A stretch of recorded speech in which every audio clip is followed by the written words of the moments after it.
Professor Ajay Singh, members of the faculty of Harvard Medical School, Southeast Asia, Leadership Healthcare Management Program, representatives of Sunway University, fellow graduates, and families and friends. First of all, I have two important words to say. Thank you. I'm very pleased and honored to be the voice of the Harvard Medical School Southeast Asia Leadership and Healthcare Management inaugural class of 2018.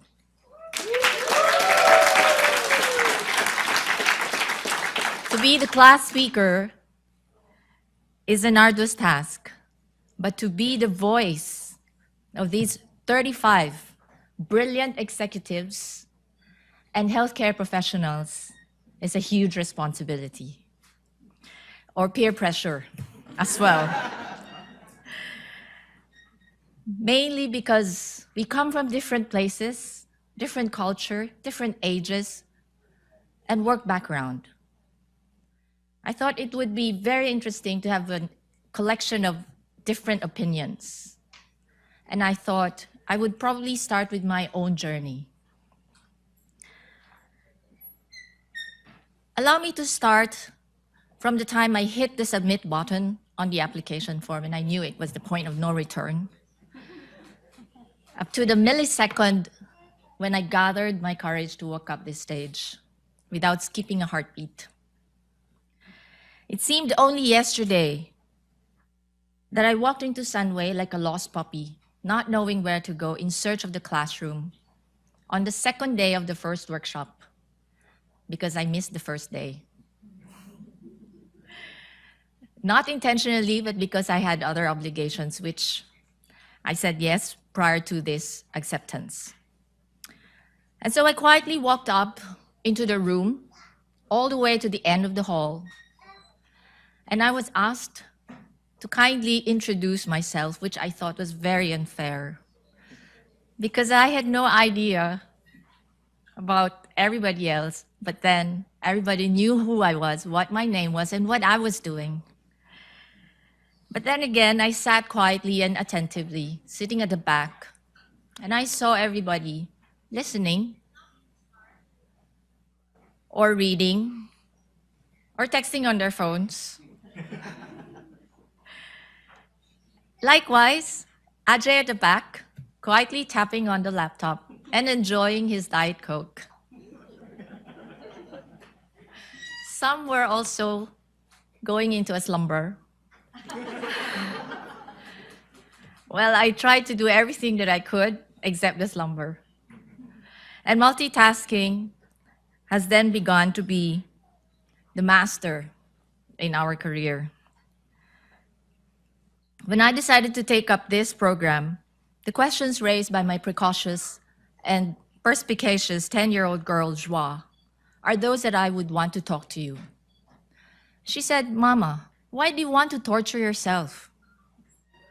Why do you have to go to school? Don't you already know more than anyone else? Plus, where will you find time?"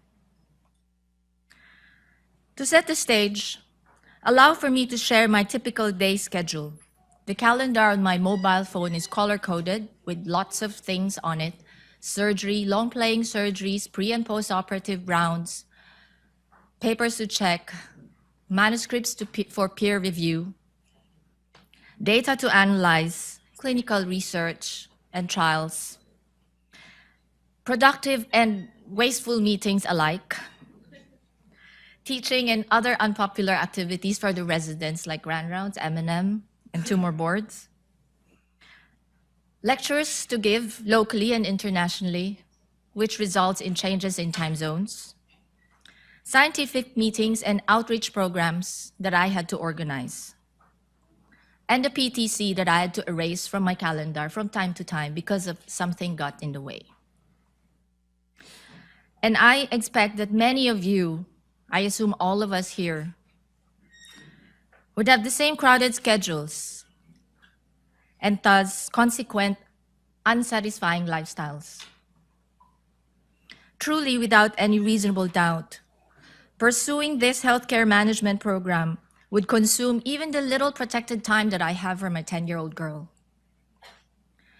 Fast forward 6 months into the program, I had to add to my schedule the task that I've described earlier, which is required by the program, chasing online lectures, quizzes, and exams, and the capstone projects, web meetings in the car or home or anywhere else.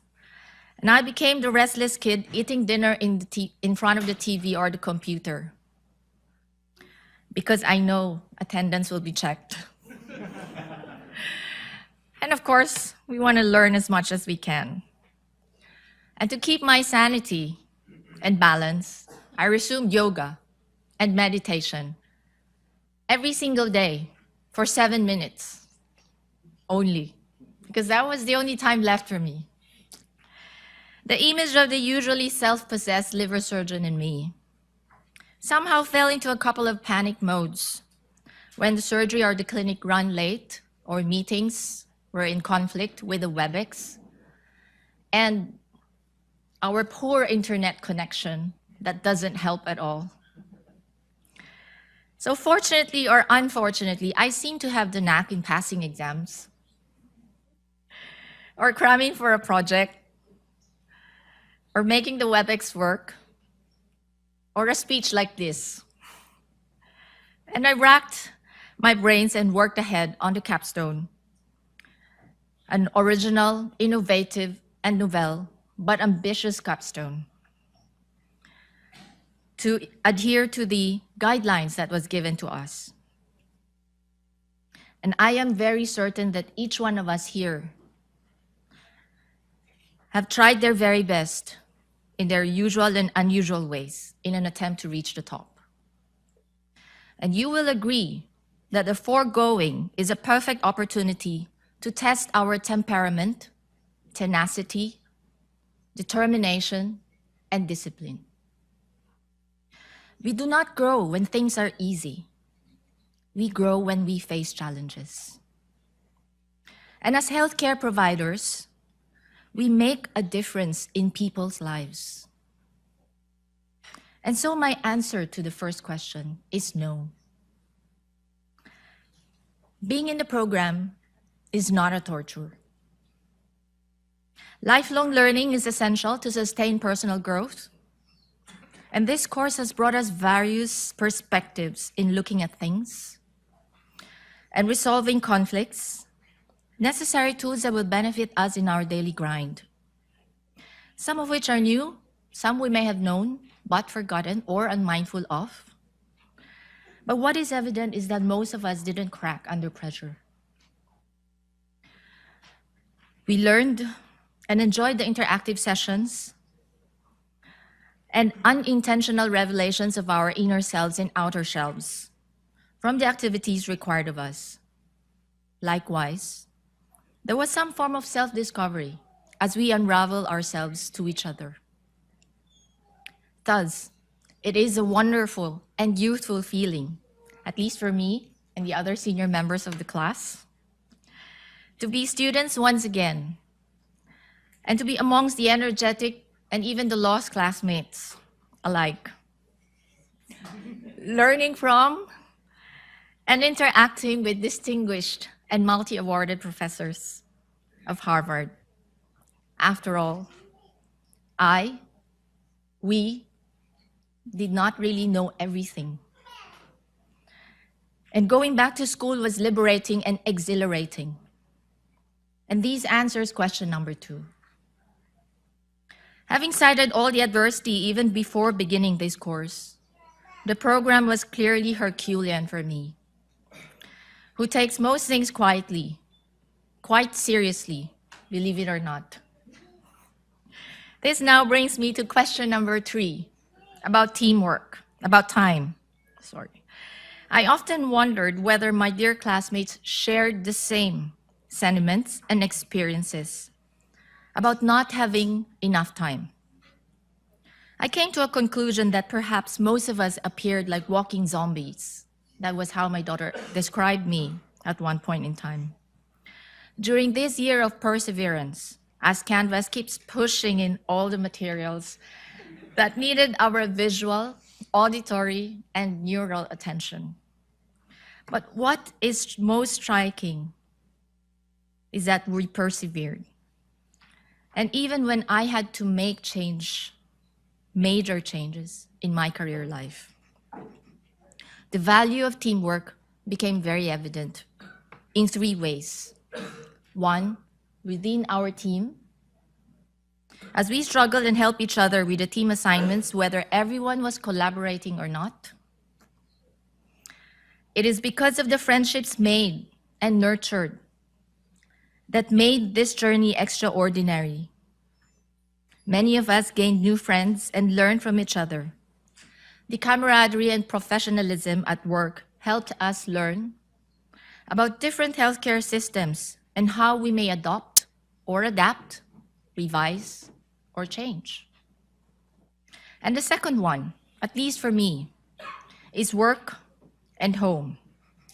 It is because of teamwork, of empathy, of collaboration, of trust, that all the work that I had to do can be done while I attend to all the tasks at hand and the on-site workshops as well. It wouldn't be possible to complete work and give the best patient care if not for colleagues and teammates who looked after them like their own. And it was not possible to work so hard, travel so much, without my family, without my parents.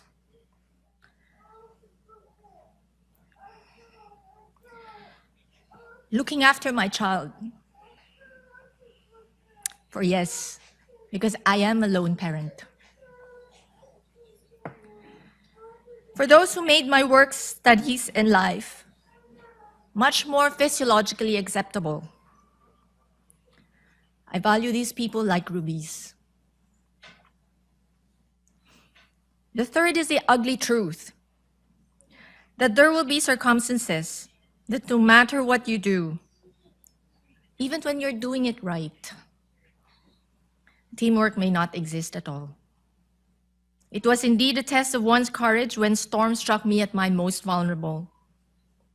A giant hurricane swept me from administrative expectations that didn't align with my values. I stopped at the crossroads, reflective and thankful for the opportunity to stand up to the principles that I believe in. I made a firm decision to relinquish the most coveted position as I faced adversity, rose above it, wiser and stronger. It was a great fulfillment I treasured above all the accolades that I have received. And thus, time is made possible by people you value and those who believe in you. Teamwork makes a beginning by coming together.